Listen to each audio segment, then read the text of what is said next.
Iran చరిత్రలో ఒక అతిపెద్ద రాక్షసుడు ఇజ్రాయిల్ చేతుల్లో చచ్చాడు. కుక్క చావు చచ్చాడు. వాళ్ళ భాషలో మరి 72 మంది కన్నెల దగ్గరికి వెళ్తాడో లేదో తెలియదు కానీ గులాం హుస్సేన్ మొహిసిని ఇతను జడ్జి అక్కడ.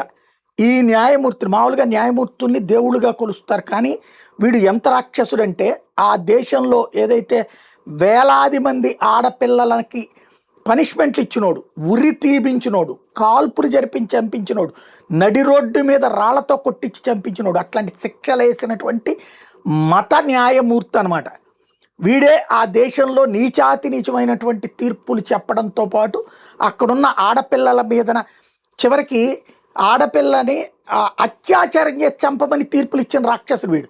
ఎందుకంటే ఏదైతే పెళ్లి కాని ఆడపిల్ల ఉరి తీయబడితేనో చంపబడితేనో, అది పోరాడుతున్నప్పుడు చంపబడితేనో స్వర్గానికి వెళ్ళిపోతుంది, జన్నత్కి వెళ్ళిపోతుంది. అట్లా వెళ్లకుండా ఉండాలంటే అమ్మాయిని పాడు చేయాలి, అత్యాచారం చేసిన ఆడపిల్ల స్వర్గానికి వెళ్ళదు అంటూ తీర్పులు చెప్పి మరి అత్యాచారం చేసి హత్యలు చేసేటటువంటి, ఉరి తీసేటటువంటి శిక్షలు విధించినటువంటి ఈ రాక్షసుడు తాజాగా హిజాబుకి సంబంధించి, బుర్కాకి సంబంధించి అనేక తీర్పులు ఇచ్చినటువంటి వాడు వీడే.